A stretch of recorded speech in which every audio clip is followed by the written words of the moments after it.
हजुर नमस्कार सबैलाई। म सुजन गुरुङ।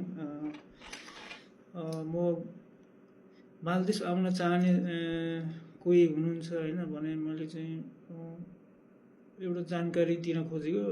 के भनेपछि हाम्रो यो जुन सेक्युरिटी छ, यो सेक्युरिटीबाट चाहिँ अहिले जेन्ट्सहरूलाई त पहिले पनि अब लिएर आइराखेको हुन्छ होइन, लिएर आइराखेको अब इन्टरभ्यू गइरहेको छ केटाहरूको लागि चाहिँ। तर अब चाहिँ केटीहरूलाई पनि ल्याउने भन्ने खबर सुनेको छु होइन। अब त्यसको लागि चाहिँ केटीमा हुनुपर्ने चाहिँ जस्तै अब त्यो सर्टिफिकेटहरू त्यो खासै छैन। हाइट चाहिँ ठिकै भयो हुन्छ होला सायद, तर बेसिक इङ्ग्लिस र स्विमिङ चाहिँ आउनुपर्छ। त्यति भयो भने यहाँ चाहिँ प्राय बेसिक इङ्ग्लिस र स्विमिङ चाहिँ अनिवार्य चाहिन्छ। कोही इच्छुक हुनुहुन्छ भने अब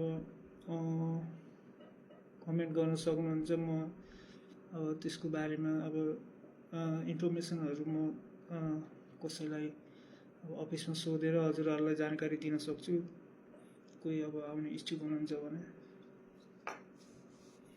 धन्यवाद।